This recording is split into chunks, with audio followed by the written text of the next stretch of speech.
Merci.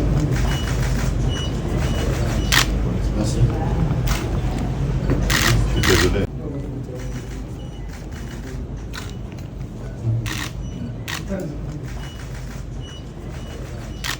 Merci. Je suis désolé.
D'État, ministre de la Justice et garde des Sceaux, Madame et Monsieur les membres du Bureau du Conseil supérieur de la magistrature, Mesdames et Messieurs les magistrats, Mesdames et Messieurs les avocats, mes chers confrères, Mesdames et Messieurs en vos qualités et titres respectifs, l'ensemble des barreaux de la République démocratique du Congo, représentés par leurs bâtonniers respectifs, et qui forment l'Ordre national des avocats, a l'honneur de saluer avec grand respect la volonté affirmée de son Excellence, Monsieur le Président de la République, chef de l'État et magistrat suprême, d'apporter des solutions idoines aux maux qui rongent la justice de notre pays et qui ruinent notre société depuis des décennies. L'Ordre national des avocats tient à cette occasion à remercier le ministre d'État, ministre de la Justice et garde des Sceaux pour avoir associé à ces importantes assises les avocats en vue de leur participation active et de leur contribution significative au débat et aux recommandations qui en sortiront. Les États généraux de la justice sont une consultation publique à laquelle sont invités non seulement les acteurs de la justice et autres partenaires du monde judiciaire, mais aussi l'ensemble de nos concitoyens pour proposer des recommandations dans la quête permanente des mesures novatrices pour l'amélioration de la qualité de la justice. Avant de commencer mon propos, je tiens à adresser à son Excellence, Monsieur le Président de la République, chef de l'État et magistrat suprême, ma très profonde gratitude, car depuis son accession au pouvoir, il a fait de la question de l'accès à la justice une matière centrale de sa vision pour l'enracinement de l'État de droit. Excellence, Monsieur le Président de la République, chef de l'État et magistrat suprême, une fois de plus, vous venez de manifester votre intérêt et votre total engagement pour la renaissance de la justice en République démocratique du Congo par la convocation des présentes assises.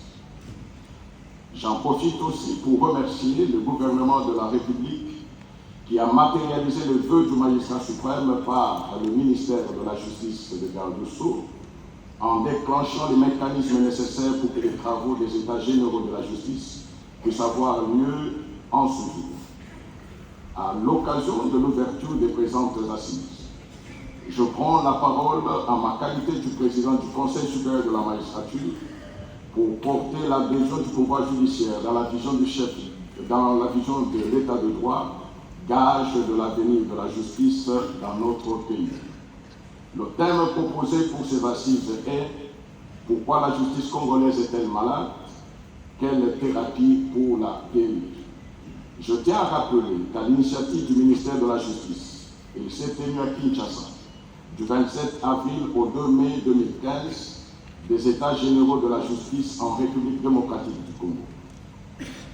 Les objectifs étaient, en son temps, de poser un diagnostic du fonctionnement de l'appareil judiciaire en République démocratique du Congo, d'évaluer les réformes déjà entreprises et de formuler des recommandations autour des dites réformes et des actions prioritaires qui devaient encore être mises en œuvre.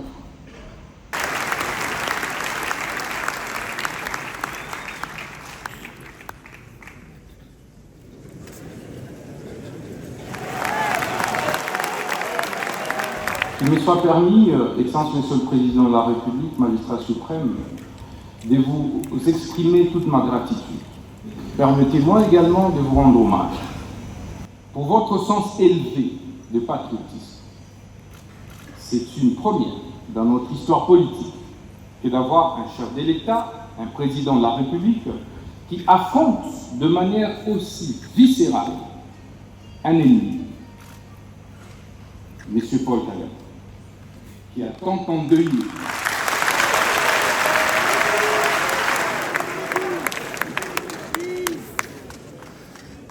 que de voir un chef de l'État autant aimer le Congo, porter autant les aspirations des Congolaises et Congolais, travailler pour la préservation de l'intégrité du territoire national, en ouvrant un front politique, diplomatique et judiciaire clair contre l'agression rwandaise pilotée par ce criminel économique et criminel de guerre, M. Paul Kagame.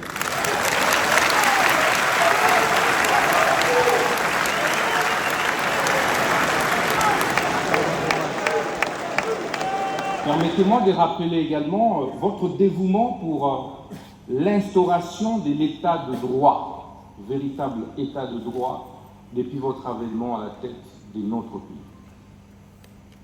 Et cet état de droit passe indubitablement par une justice juste et équitable.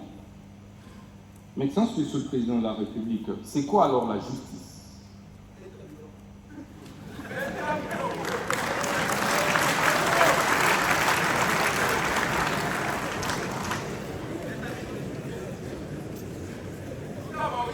La justice est un terme polysémique, comme l'a dit le bâtonnier national, qui implique un certain nombre d'acceptions.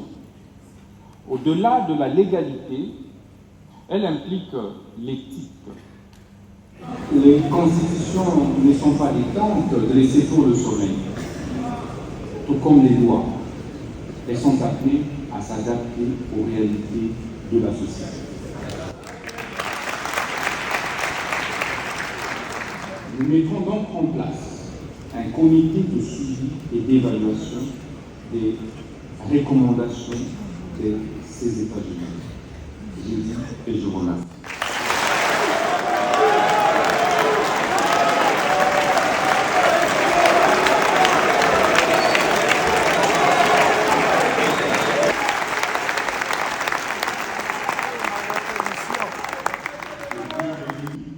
À l'occasion de l'ouverture des États généraux de la justice en République démocratique du Congo. Cet événement crucial nous offre l'opportunité de scruter avec lucidité et honnêteté l'état de notre système judiciaire, d'identifier les défis qui entravent son fonctionnement et de tracer ensemble les voies de sa renaissance. Ma présence en ce lieu n'est pas un simple acte protocolaire destiné à être inscrit dans les lettres de noblesse du ministère de la Justice. Elle est plutôt le symbole de mon engagement ferme de restaurer la justice de notre pays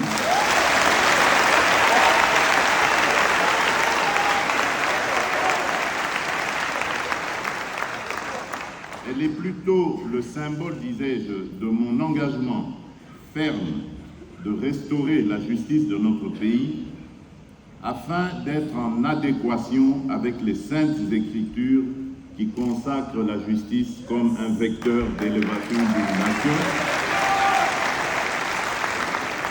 Ainsi, il est écrit dans Proverbe 14, verset 34, « La justice fait la grandeur d'une nation. »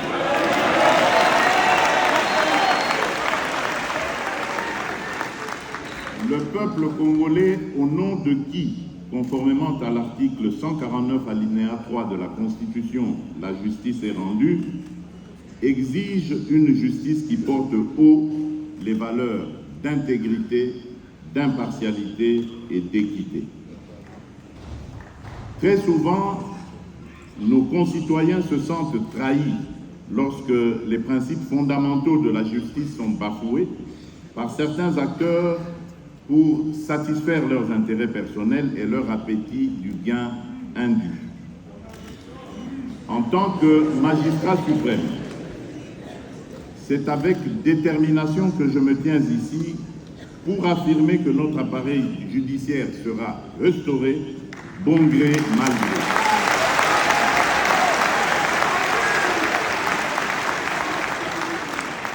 Un minimum de volonté de nous tous suffit pour que nous ayons un appareil judiciaire fort, exempt du dysfonctionnement et de divers maux qui le rongent, pour ainsi redevenir un sanctuaire où nul n'est au-dessus de la loi et où chaque citoyen, riche ou modeste, trouvera la part qui lui est due dans la distribution de la justice.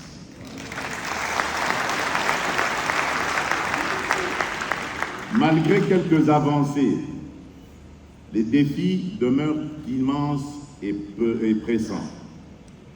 Les moyens judiciaires sont encore limités, certes, les infrastructures inadaptées et la couverture judiciaire incomplète.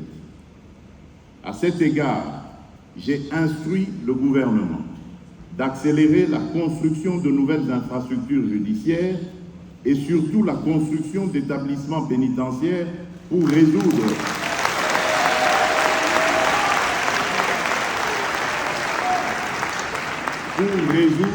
l'épineuse question de la surpopulation carcérale à laquelle nous faisons face actuellement. J'attache du prix à cette question. Mais au-delà des moyens matériels, il est des antivaleurs plusieurs fois décriées et qu'il faut à tout prix éradiquer. Il s'agit principalement de la corruption et de l'impunité. Ces antivaleurs qui minent la mission et trahissent le devoir de la justice appellent obligatoirement une thérapie de choc, comme l'a dit le ministre d'État.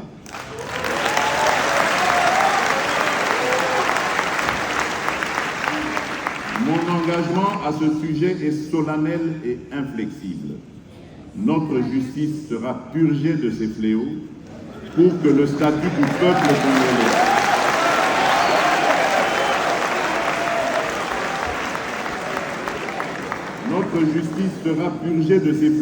pour que le statut du peuple congolais ne soit plus compromis par les intérêts égoïstes et corrompus.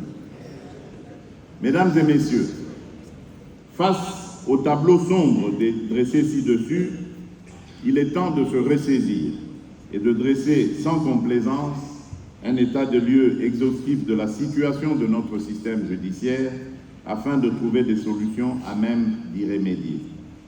C'est donc l'occasion pour moi de rendre hommage à l'ensemble des membres du gouvernement et au bureau du Conseil supérieur de la magistrature pour leur collaboration dans l'organisation de ces assises. Je tiens à exprimer mes encouragements au ministre d'État, ministre de la Justice et garde des Sceaux,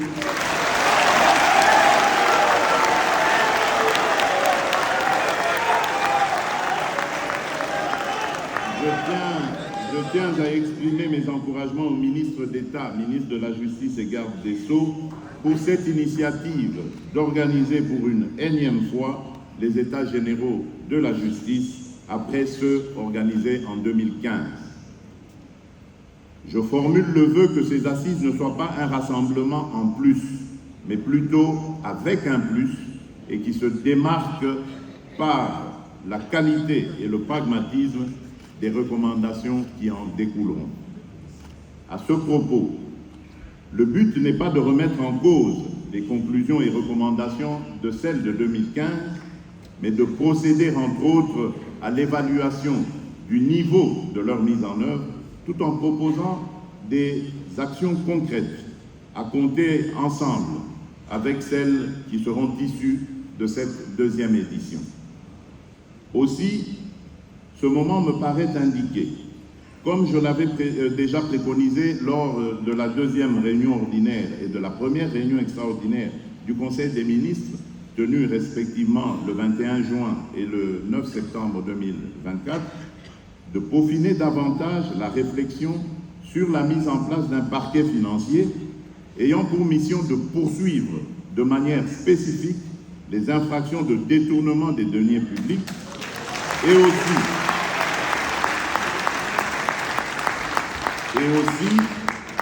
sur la possibilité de créer un service national du renseignement pénitentiaire qui devrait être capable d'anticiper et de prévenir des évasions à répétition que nous connaissons et qui aura notamment pour mission de coordonner efficacement la surveillance et la sécurité au sein de nos établissements pénitentiaires. Par ailleurs, nous devons également penser à moderniser notre appareil judiciaire, notamment en y insérant l'utilisation de technologies numériques pour faciliter les procédures et réduire les délais de traitement des affaires. Ces trois exemples ne devraient pas limiter l'imagination débordante de ces assises. Je vous exhorte donc à préserver, à travailler sans relâche pour le renforcement, l'efficacité, la cohérence et la crédibilité de notre système judiciaire. Dans cette perspective, il vous appartiendra de soumettre aux États généraux de la justice tous les remèdes possibles, en ce compris des réformes législatives et courageuses et ambitieuses. Aux honorables députés et sénateurs, je vous invite à soutenir les réformes législatives qui seront initiées dans le sens à obtenir la restauration de notre système judiciaire afin de promouvoir un état de droit. Au gouvernement, je rappelle l'impératif de mobiliser les ressources nécessaires pour garantir la réussite de la mise en œuvre des réformes. Aux magistrats et aux autres acteurs judiciaires, je rappelle solennellement que le peuple congolais attend de vous une justice qui apaise et qui rassure, une justice qui inspire confiance par votre compétence, par le bannissement des actes de prévarication et par le respect intransigeant des valeurs éthiques que vous devez incarner sans faille. Le Congo ne va plus tolérer ni l'incurie, encore moins la complaisance. Chaque décision, chaque acte, chaque parole doit être le reflet de l'intégrité et de l'honneur que vous êtes appelés à incarner. Personnellement,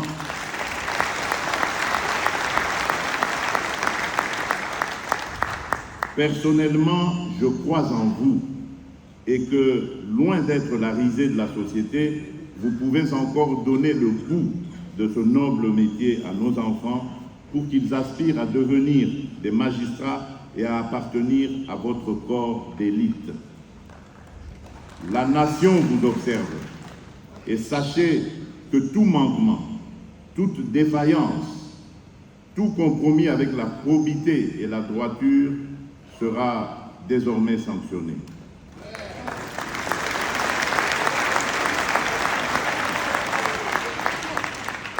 Le temps des avertissements est révolu.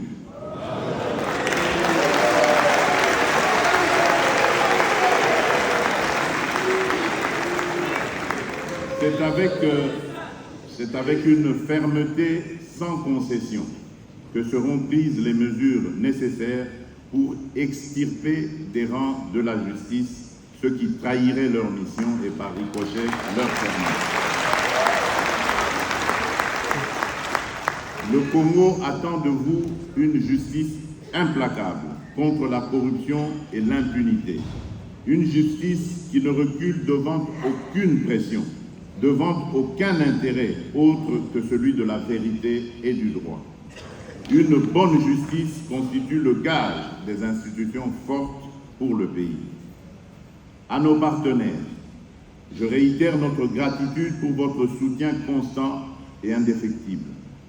À vos côtés, nous entendons renforcer cet effort fondamental pour que la justice congolaise puisse se hisser au rang des institutions les plus respectées, les plus intègres et les plus protectrices des droits et libertés fondamentaux de chaque citoyen.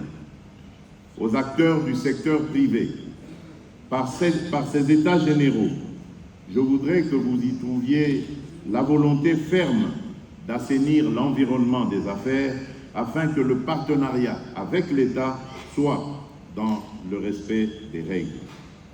Je vous lance un appel pour une participation remarquable, afin que votre voix soit entendue de ce que vous pensez et qui peut être amélioré.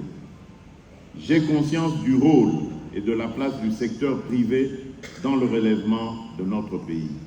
Ce que je recommande aussi est cette sincérité dans les rapports avec l'administration publique. Mesdames et messieurs, distingués invités,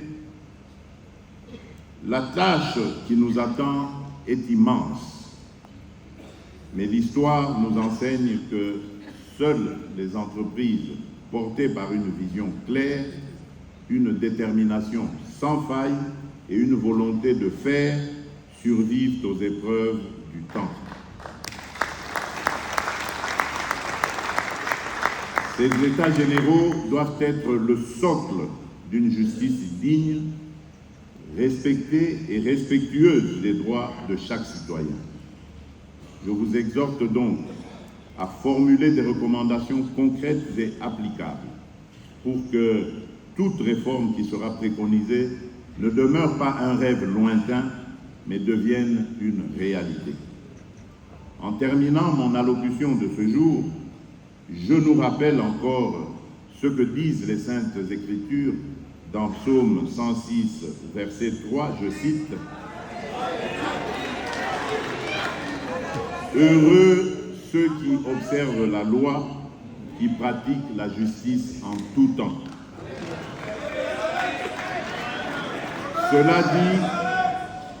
Cela dit, je déclare ouverts les États généraux de la justice et souhaite plein succès aux travaux qui attendent.